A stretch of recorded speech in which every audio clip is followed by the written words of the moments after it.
What's the largest organ at St Mary's Cathedral, Sydney? What's the smallest? Which one is the most beautiful? Greetings everyone, and welcome back to Pep Organ. Today I'm at St Mary's Cathedral, Sydney. Welcome, and today I'm going to be giving you a tour of the cathedral and showing you all the organs that we have in the cathedral. Now of course there's actually more in the crypt, but we're not going to look at those today. Let's start with the smallest organ. We're going to head this way, and this is an organ that I used for my very first Pep Organ video.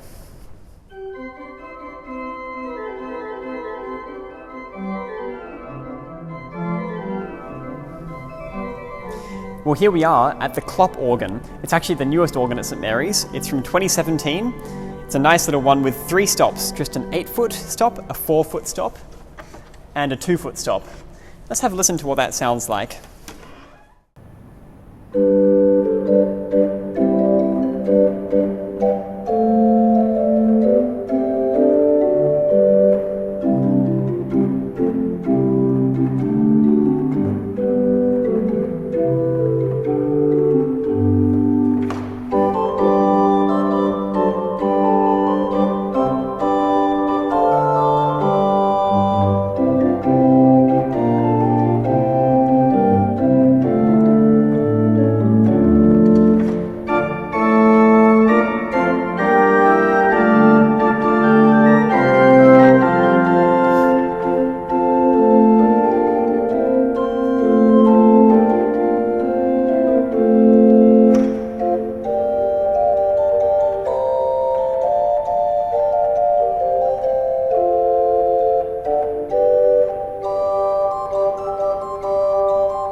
So the Clop Organ Company is from the Netherlands, and they build these beautiful little chamber organs, which you can see here, also beautiful woodwork as well.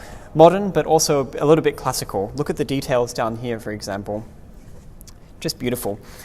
But Clop organs aren't just about being beautiful, they're also very easily accessible for a tuner, for example. So if you look at inside, you can actually just pull these panels straight off, like so. And you've got instant access to all of the pipes, just like that.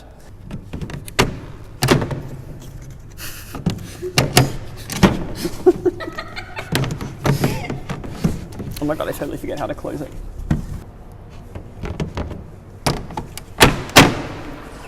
And it's all closed up. So that's the Clop organ. That organ gets used frequently for Vespers services here. We actually have a Vespers service every day at St Mary's. But let's move on to the next organ, why don't we?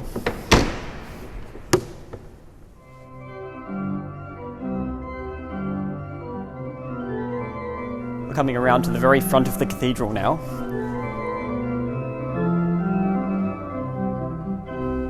And here we find an organ whose console doesn't look very impressive. You might not even realize that it is an organ if you were just walking past as an average tourist. But, sure enough, we open it up, and there is indeed an organ inside. Now this is a very special organ because this one was built by Ron Sharp, who passed away last year. This was his very first organ, which he built around 1960. And to turn it on, there's actually a very unexpected mechanism, which I have not seen on any other organ. To actually turn it on, you actually press the Cymbelstern stop, and that turns on the pedal light down there. So, let's have a listen to what the Sharp organ is. Now, unfortunately, it was never completed, so some of these stops weren't actually completed. However, we do have some lovely stops, and for those who don't know Ron Sharp's organs, they're in a neo-Baroque style, which was brand new in Australia in the 1960s. But his style goes far beyond what the neo-Baroque has been criticised for. He really did create beautiful organs, beautiful instruments, as he liked to say. And let's have a listen to what his organs sound like. So here we've got a simple 8-foot flute.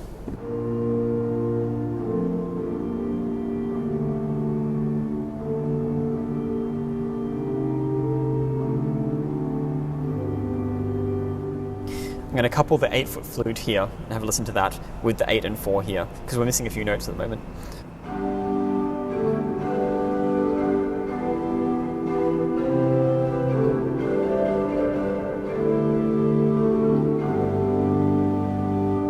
Maybe as a solo out, maybe with the chiffon.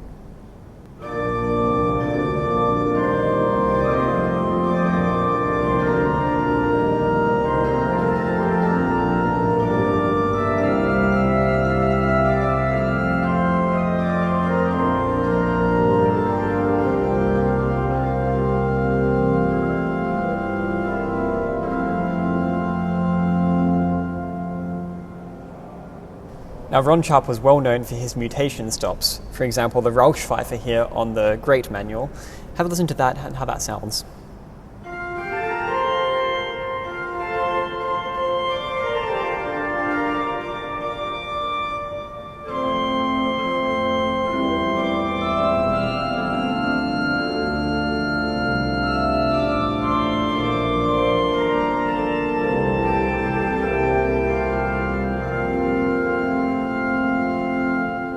We've got a mixture too, as well, a mixture.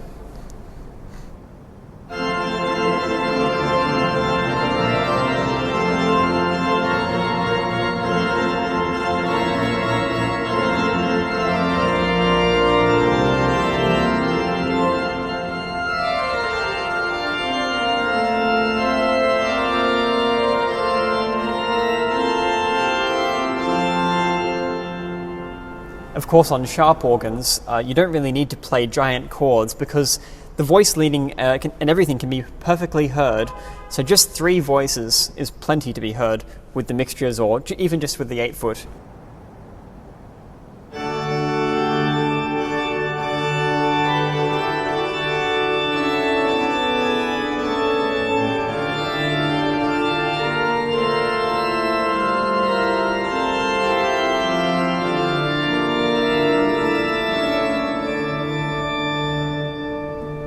Of course, we also have a reed on this organ. We have a trumpet 8.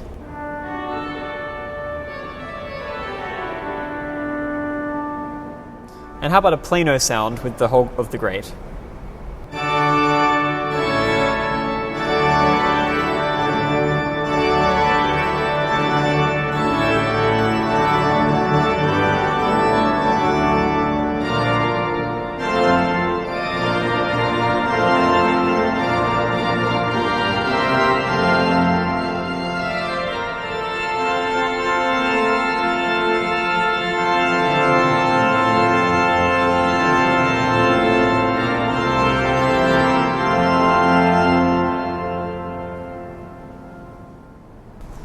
So, do you like the sharp organ?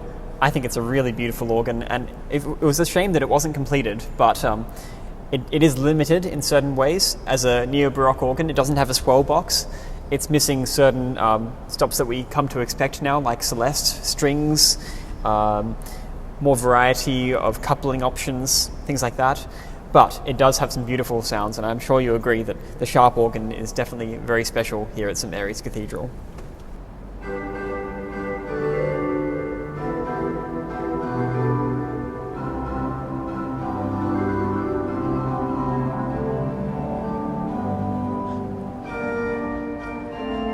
So where are the actual pipes of the sharp organ? Well, if you look up there, they're actually hiding way up in the triforium, which was the spot that they chose at the time to put it in.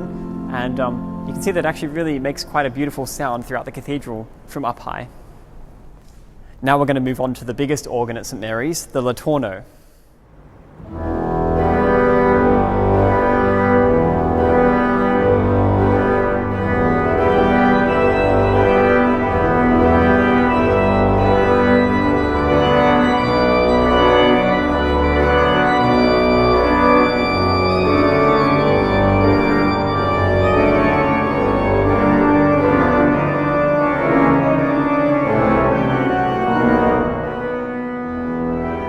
Now, you've already seen me play on this organ many times.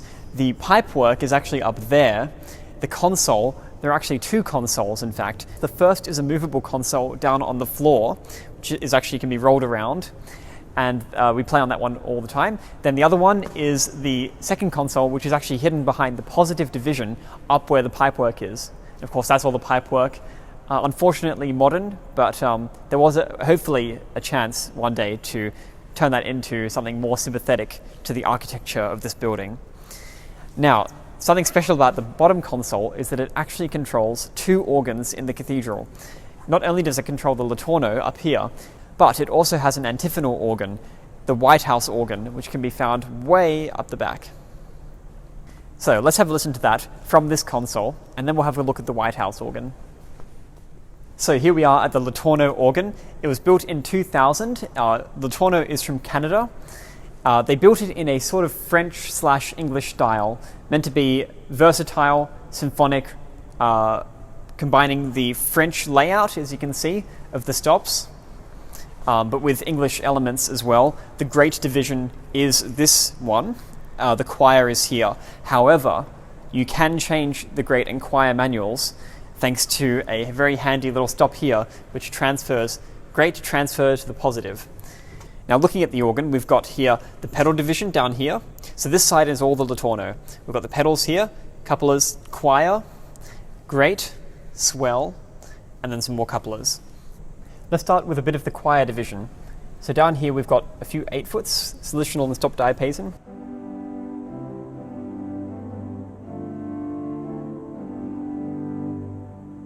With 4s.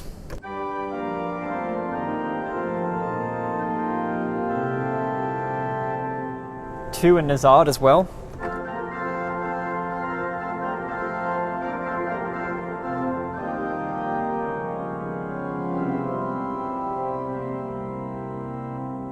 Forgot to mention, of course, that the choir is also enclosed within a box, just like the swell on this organ. So we've got 2 swell boxes here.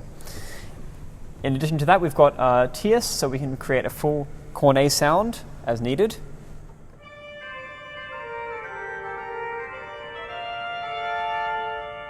Got a larigot as well.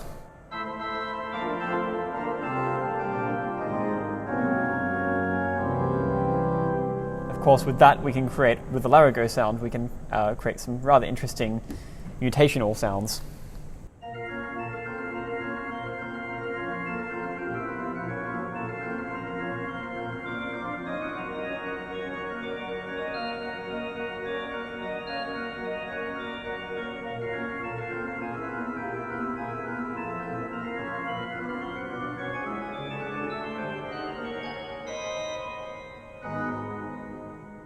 Now we've also got a clarinet stop, which is quite a beautiful solo stop on this organ.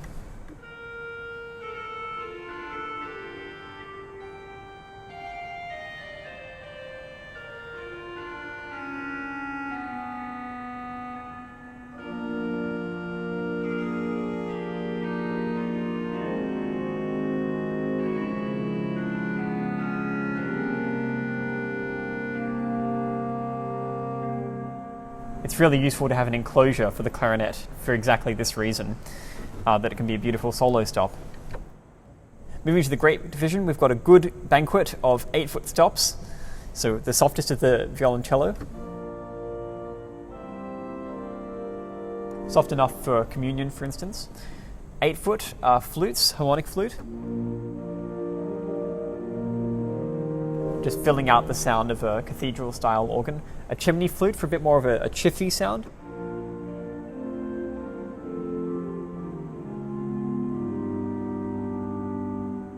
Putting them all together, of course.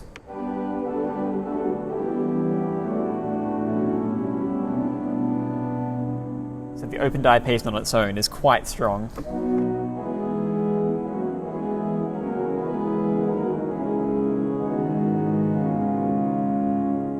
With the principal 4-foot.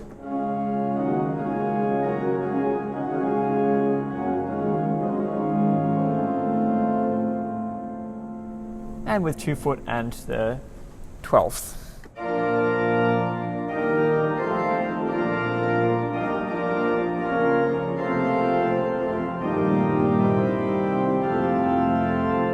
We've also got 2 mixtures on the great as well. We've got a mixture and a sharp mixture. If I put those both together, again, it's going to be quite loud.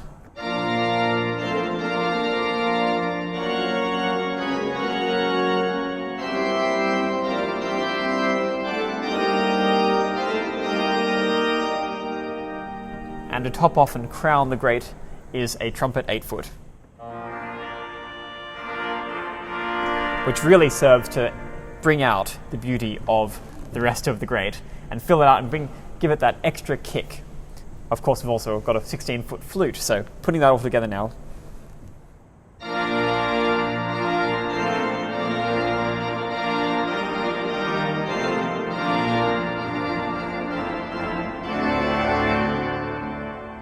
Then we've got the swell division. The swell has a celeste and a gamba.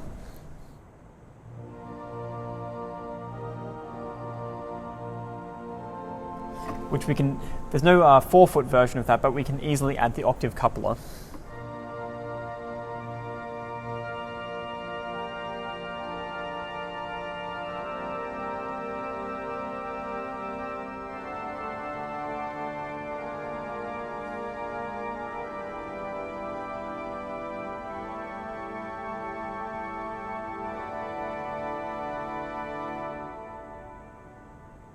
A few more 8-foot stops as well, an open diapason and a stopped.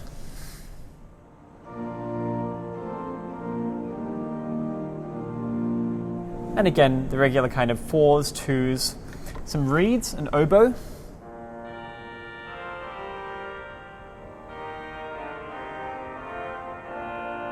A cornopian.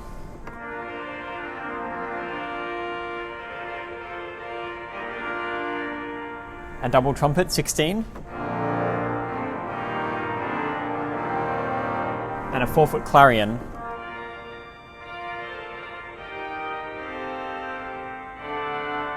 Of course, the real purpose of the swell and all these reeds and mixtures is to put them all together and enclose them within the swell box. So here's what that sounds like.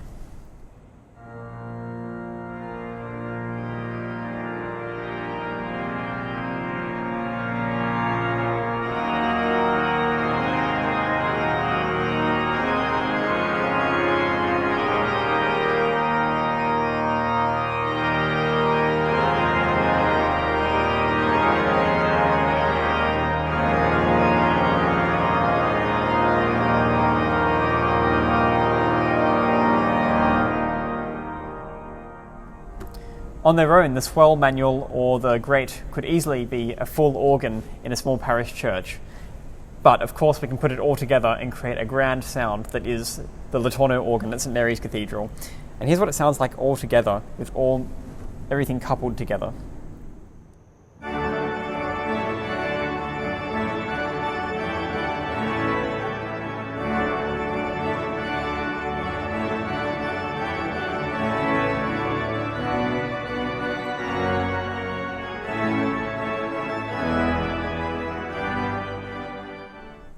As for the pedal division, there's not too much to say. We do have a 32-foot contrabourdon.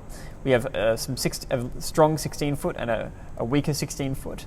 8s, three reeds as well. 16 trombone, trumpet 8, clarion 4, choral bass 4, and a mixture. So enough to fill out the pedal division, but also more than easily you can couple it all together. So that's the Littorno organ at St Mary's Cathedral. Let's have a quick look upstairs, just so we can have a look at the console and a closer look at the pipework. Of course, one of the difficulties of getting up to the console upstairs is that you have to walk up all the stairs, and the 19th century old stonework, so they're a little bit scary.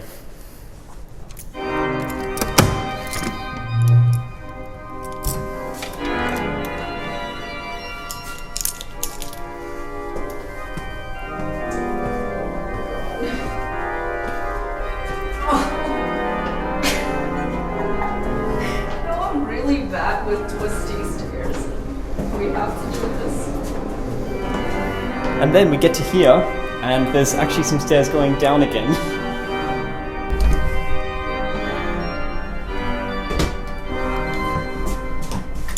And another door. And here we are at the console of the Littorno upstairs. So it's actually the same thing, just the layout has changed. And but otherwise, same, it just controls this organ here. And it's quite a different effect when you're actually playing an organ in a different area. This one sounds a lot more direct, whereas downstairs it feels a lot more spacious. So the organ changes in an entirely different way. Also, this is mechanical rather than electric, so it's actually a good practice instrument to have. The sounds are exactly the same, of course.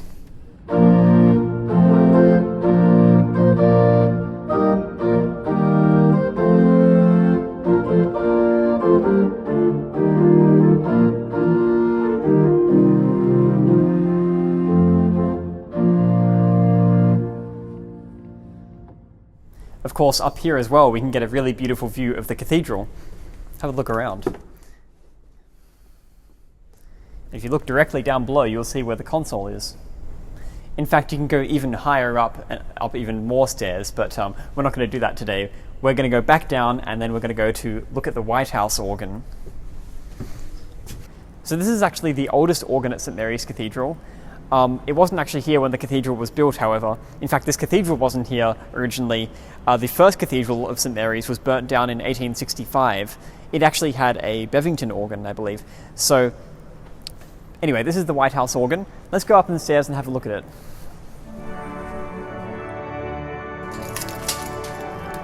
You know what that means? More stairs to climb.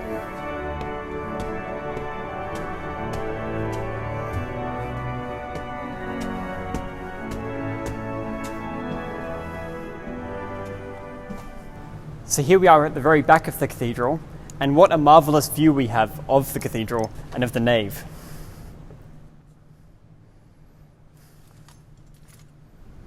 So here we get a close look at the console. Whitehouse Brothers, they're actually an Australian organ builder from the, so this is actually one of the largest, if not the largest, pipe organ from the interwar period in Australia. Now the reality is that we can actually play this whole organ from the Littorno console, but I can just show you up close what it's like to play this organ, which we don't play very often up here, but we do play it downstairs.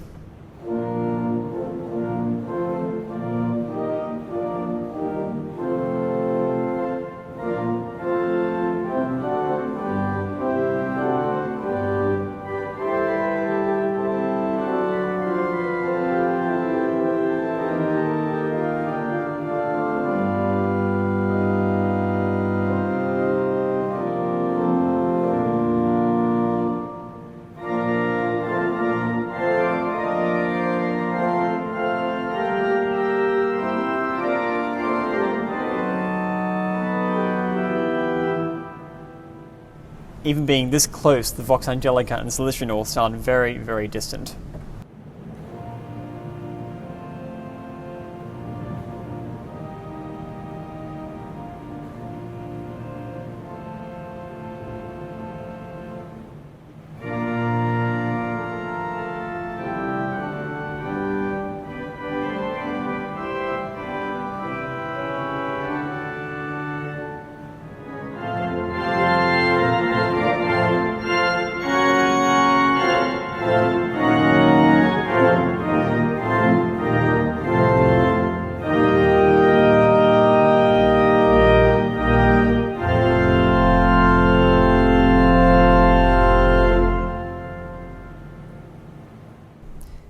Now the Whitehouse organ actually gets controlled from here on this side. I'm just going to pull some stops, for example the trumpets, some of the loud ones, and we can hear actually how much delay there is on this antiphonal organ, which is all the way at the back of the cathedral.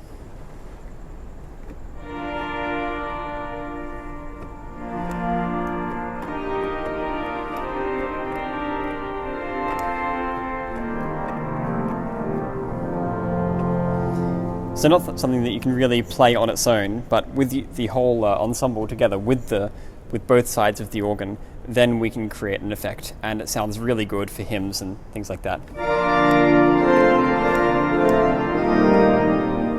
And of course, where we are here, you cannot hear it, but from the middle of the cathedral where the microphone is, you can hear it perfectly, both organs at the same time.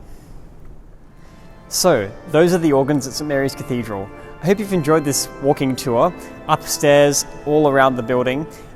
There's many interesting organs, as you can see here at St Mary's. We've got the Klop chamber organ, we've got the giant Létourneau, we've got, of course, the historic first instrument built by Ron Sharp of Australia, and we've got an interwar 1940s Whitehouse organ, which is itself quite interesting and quite a beautiful English organ. There are actually more organs to see, but that's all for today. I hope you enjoyed this video. Please remember to like and subscribe, and leave a comment about which organ you thought was the best. Thanks for watching.